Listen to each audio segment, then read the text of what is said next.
దేవుని వాక్యం ఈరోజు మనతో ఏం మాట్లాడుతుందంటే, ఈరోజు మన అంశం ఏంటంటే ఎటు నీ ప్రయాణం. చెప్పండి పక్కన వాళ్ళకి, మన అంశం ఎటు నీ ప్రయాణం. అర్థమైందా? ఏం చెప్పాను నేను? ఎటు, నన్ను కూడా అడగండి మీరు, ఎటు నీ ప్రయాణం. నా ప్రయాణం ఏంటో నేను ముందు చెబుతా, ఈ ప్రయాణం ఏంటో మీరు ఆలోచన చేయండి. హల్లెలూయా. ఈరోజు దేవుడు నాతో మాట్లాడిన మాట, మీకు పోయిన వారం కాకుండా ఆ పోయిన వారం ఒక స్త్రీ గురించి చెప్పాను. ఎవరి గురించి? స్త్రీ గురించి. ఏ స్త్రీ? గనురాలైన స్త్రీ గురించి చెప్పాను. ఆ స్త్రీ గురించి నేను కంటిన్యూ చేయడానికి ఇష్టపడుతున్నా. జాగ్రత్తగా వినండి, జాగ్రత్తగా వినండి. సునేమిరాలు గురించి మాట్లాడుతున్నా. ఈరోజు మన అంశం ఏంటి అంటే, ఎటు నీ ప్రయాణం. మన ప్రయాణం ఎటు? ఈ సునేమిరాలు ఎలీషా ప్రవక్త ద్వారా ఎన్నో ఆశ్చర్య కార్యాలు పొందింది. ఈ గనురాలైన స్త్రీ తనకు సంతానం లేనప్పుడు సంతానాన్ని పొందుకుంది. ఒక సేవకుడు ప్రార్థించగా, హల్లెలూయా, సేవకుడు ప్రార్థించగా సంతానం పొందుకుంది గనురాలైన స్త్రీ. అయితే ఇచ్చినట్లే ఇచ్చిన దేవుడు ఏం చేశాడంటే, కుమారుని తీసుకున్నాడు. ఏం చేశాడు? కుమారుని తీసుకున్నాడు. బైబిల్ గ్రంథంలో చూడండి, 2వ రాజుల గ్రంథం 4వ అధ్యాయం 26వ వాక్యాన్ని చదువుదాం. నీవు ఆమెని ఎదుర్కొనుటకై పరుగున వెళ్ళి నీవును హల్లెలూయా. నేను ఆ వైపు చూడండి. కొడుకేమో చచ్చిపోయాడు. ఏమైపోయాడు? ఎవరు కొడుకు? నాకెళ్ళి చూడాలి, నా వైపే వినండి మీరు. ఎవరు కొడుకు చచ్చిపోయాడు? గనురాలైన స్త్రీ కొడుకు చచ్చిపోయాడు. ఇక ఆమెకు మరలా కనడానికి ఏమైనా ఉందా? ఏమి లేదు. నాకెళ్ళి చూడండి. గనురాలైన స్త్రీ తన కుమారుని కోల్పోయింది, చచ్చిపోయాడు. భర్త చూస్తేనేమో ముసలివాడు. ఎవరు? ముసలివాడు. ఇటేమో భర్త వైపు చూస్తేనేమో ముసలివాడు, ఇటేమో కొడుకు వైపు చూస్తే చచ్చినవాడు, ఇటు లోకం వైపు చూస్తేనేమో ఏం దేవుడమ్మా, ఏం దేవుడు, ఇచ్చినట్టే ఇచ్చి తీసుకున్నాడు అని లోకమేమో కాకులై పొడుస్తున్నారు. అయితే ఇక్కడ జరిగిన పరిస్థితి ఏంటంటే, ఆమె ప్రయాణం ఎటువైపు? భర్త ఏమో ముసలివాడు, కుమారుడేమో చచ్చినవాడు, సమాజమేమో కాకులు, అదిగో కాకులాగా పడుస్తున్నారు. ఇప్పుడు కుమారుని కోల్పోయిన ఈ స్త్రీ, ఈ గనురాలైన స్త్రీ అధికారుల వైపు వెళ్ళలేదు, పరిస్థితుల వైపు తలదించలేదు, సర్పంచ్ గారి దగ్గరికి వెళ్ళలేదు, ఎమ్మెల్యే గారి దగ్గరికి వెళ్ళలేరు, రాజు గారి దగ్గరికి వెళ్ళలేదు. ఎవరి దగ్గరికి వెళ్ళిందో తెలుసా? హల్లెలూయా. మీరు చెప్పండి, ఎవరి దగ్గరికి వెళ్ళి ఉంటుంది? అబ్బా, ఆమె ఎక్కడికి వెళ్ళింది? దైవజనుడి దగ్గరికి వెళ్ళింది. ఎందుకో తెలుసా? ఇదిగో ఈ సంతానం పొందుకుంది ఆయన ప్రార్థన ద్వారానే. ఇదిగో నేను ఇంత హ్యాపీగా ఇన్ని సంవత్సరాలు నేను ఉన్నది, జీవించింది, గడిపింది ఆయన ప్రార్థన ద్వారానే.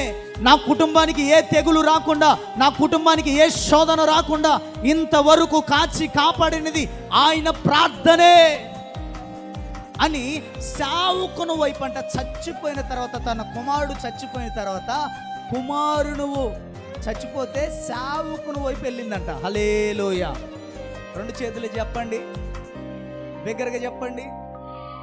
ఎక్కడికి వెళ్ళిందండి? అరే, నేను ఇన్ని రోజులు హ్యాపీగా ఉండడానికి కారణం ఎవరు? ఆయన ప్రార్థన. నా కుటుంబానికి ఏ తెగులు కూడా సమీపించకుండా ఇన్ని రోజులు మేము ఆరోగ్యంగా, నా కుటుంబం అంతా ఆరోగ్యంగా ఉన్నామంటే కారణం ఎవరు? సేవకుడు. అందుకనే రాజు వైపు వెళ్లకుండా, అక్కడున్న అధికారుల వైపు వెళ్లకుండా, నేను ఇన్ని రోజులు హ్యాపీగా బ్రతకడానికి కారణం సేవకుడు. హల్లెలూయా. సేవకుని వైపు వెళ్తే ఆమె వస్తున్నది తెలుసుకొని ఒక అతన్ని పంపించాడంట. చదవండి ఇప్పుడు, ఫస్ట్ నుంచి చదవండి. 4:20 నీవును నీ పెనిమిటిని ఏం అడుగుతున్నాడంట? నాకేంటి చూడండి, మీరు వాక్యం వినండి, ఏడో ఆలోచన చేయగలరు. ఇప్పుడు చచ్చిపోయాడు కుమారుడు, చచ్చిపోయి ఎవరి దగ్గరకు వస్తుందేమా?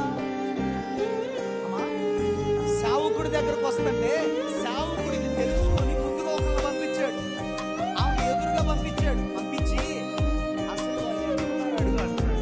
హల్లెలూయా. ఏమడుగుతాడు? ఇప్పుడు చదవండి అది. గెహజీతో చెప్పి పంపించాడు. అందుకు ఆమె ఏమంటాడు తెలుసా? అమ్మో, మీ ఆయన, నీ కుమారుడు, నువ్వు ఎట్టున్నారు?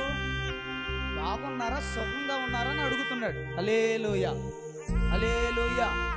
ఎట్టున్నారని అడుగుతున్నారు? చచ్చిపోయారు, కుమారుడు చచ్చిపోయాడు. కుమారుడు చచ్చిపోయి వేదనతో ఉన్న ఈ తల్లి సేవకుని దగ్గరకు వస్తుంది. సేవకుని దగ్గర, అయ్యా నా కుమారుడు చచ్చిపోయాడు అని చెప్పడానికి సేవకుని దగ్గరకు వస్తుంటే గెహజీని పంపించాడు ఎదురుగా. ఎవరిని? గెహజీని పంపించి గెహజీ అడుగుతున్నాడు, అమ్మా నీ మొగుడు బాగున్నాడా, నీ కుమారుడు బాగున్నాడా, నువ్వు బాగున్నావా అని అడగకుండా ఏమడిగాడు తెలుసా? నీ భర్త సుఖంగా ఉన్నాడా, నీ కుమారుడు సుఖంగా ఉన్నాడా, నువ్వు సుఖంగా ఉన్నావా అని అడుగుతున్నాడు. హల్లెలూయా. ఇప్పుడు ఆమె ఏం చెప్పింది? మీరు ఆగండి అమ్మా. ఆమె ఏం చెప్పాలా? కుమారుడు చచ్చిపోయాడు, ఏం చెప్పాలా? నేను సుఖంగా ఉన్నానని సుఖంగా ఉన్నావు అనిద్దా? ఎందుకని లేరు? కుమారుడు చచ్చిపోయాడు, చచ్చిపోతే నువ్వు సుఖంగా ఉన్నావు అని అడుగుతున్నాడు. అయితే ఆమె చెప్పిన మాట ఏంటో తెలుసా? నేను సుఖంగానే ఉన్నా అయ్యా. హల్లెలూయా, హల్లెలూయా. అదేంటి ఎట్లవుతుందేంటమ్మా? కుమారుడు చచ్చిపోయాడు, చచ్చిపోయి రోధిస్తున్న తల్లి సేవకుడికి చెప్తుంది, అయ్యా మేము సుఖంగానే ఉన్నాం. ఎలా ఉన్నావు? నేను సుఖంగా. నువ్వు చెప్పగలవా మాట? హల్లెలూయా. అమ్మ చెప్పగలరా మీరు? ఎందుకని? మీ ఇంట్లో జ్వరాలు తగులుతున్నాయండి. జ్వరాలు ఏం తగులుతున్నాయి?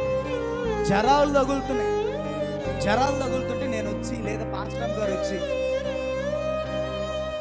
ఉన్నారా అన్నాను అనుకో, మీకు ఎట్లా ఉంటుంది?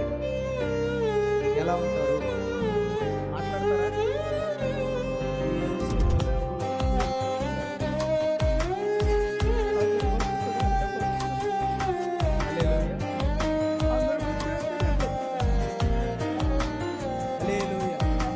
అని అంటామనవా? ఈ స్త్రీ యొక్క కుమారుని కోల్పోయి వస్తున్నప్పుడు నేను సుఖంగానే ఉన్నాను. హల్లెలూయా, హల్లెలూయా. అంటే ఆమె అర్థం ఏంటో తెలుసా?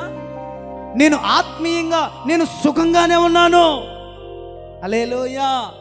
కానీ శరీరకరంగా నేను పతనమైపోయాను. నేను శరీరకరంగా అయ్యా దిగజారిపోయాను, వేదగ్రస్తురాలనై ఉన్నాను. కానీ ఆత్మీయంగా నేను సుఖంగానే ఉన్నాను. హల్లెలూయా, హల్లెలూయా. నీవు చెప్పగలవా?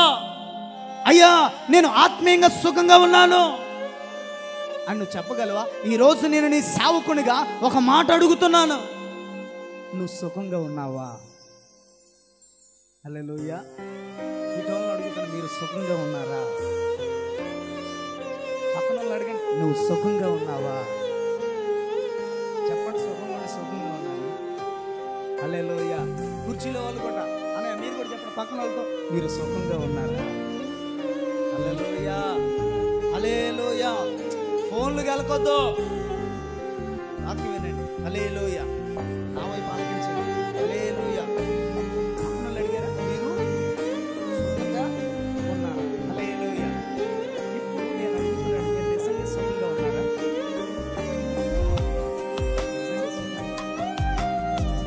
ఆత్మీయంగా మీరు సుఖంగా ఉన్నారా?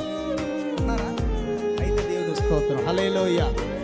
ఇప్పుడు ఆమె రోధిస్తూ వస్తుంది, అయ్యా నా కుమారుడు ఈయకిచ్చావు, చచ్చిపోయాడయ్యా. నీ ప్రార్థనలో పవర్ లేదు, నీ ప్రార్థనలో ఉజ్జీవం లేదు, నీ ప్రార్థనలో శక్తి లేదు అని అన్నదా ఎలీషాని? అలా అయ్యా నా మూర్ఖత్వం కావచ్చు, నా ప్రవర్తన కావచ్చు, అది ఏదైనా కానీ నేను సుఖంగా ఉన్నాను. హల్లెలూయా, నేను సుఖంగా ఉన్నా. వేరొక పాస్టర్ గారిని తెచ్చుకుని ఉపవాస ప్రార్థన పెట్టుకోలే, నేను సుఖంగా ఉన్నా.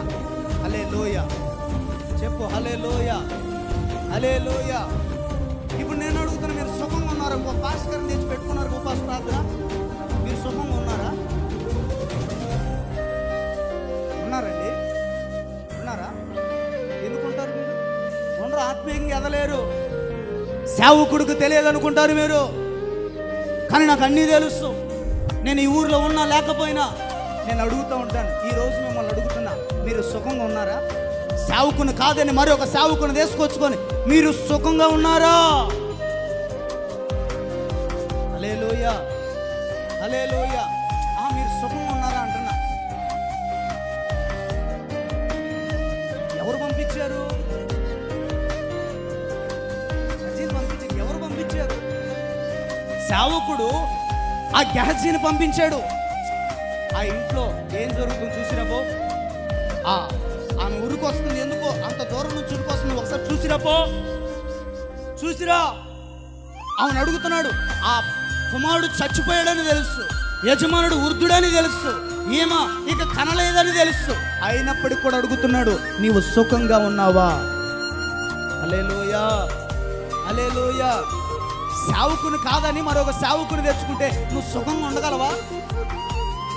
ఉండగలరండి? ఇందాక చెప్పాను ఫస్ట్, నేను చెప్పేటప్పుడు ముక్కులు ఎరవద్దు, చెవులు ఎరవద్దు, పక్కన వాళ్ళు గొడవద్దని. హల్లెలూయా హల్లెలూయా. చేతులెత్తి చెప్పు, హల్లెలూయా. ఇప్పుడు చచ్చిపోయాడు కుమారుడు. చచ్చిపోయిన కుమారుడు ఆ రోదనతో తన తల్లి అంటుంది, అయ్యా మేము సుఖంగా ఉన్నాం, ఆత్మీయంగా సుఖంగా ఉన్నాం, శరీరకరంగా చచ్చిపోయావు, కానీ ఆత్మీయంగా నేను సుఖంగా ఉన్నాను. ఆత్మీయంగా నేను సుఖంగా ఉన్నా. హల్లెలూయా. శరీరకరంగా అనగా లోక సంబంధంగా నేను చచ్చిపోయాను, మనుషుల మధ్యలో నేను చచ్చిపోయాను, పరిస్థితుల మధ్యలో చచ్చిపోయాను, నా అన్నవారి దగ్గర నేను చచ్చిపోయాను, కానీ ఆత్మీయంగా మాత్రం చచ్చిపోయాను. హల్లెలూయా. ఆ కుమారుడు చచ్చిపోయినప్పుడు బంధువుల దగ్గరకు పోలా, పోయిందా? ఊరు ప్రజల దగ్గరకు పోయిందా? పోలా. పరిస్థితులు బాగోలేవని ఏమన్నా ఇంకొక పాస్టర్ గారిని పిలిపించిందా? పిలిపిలా.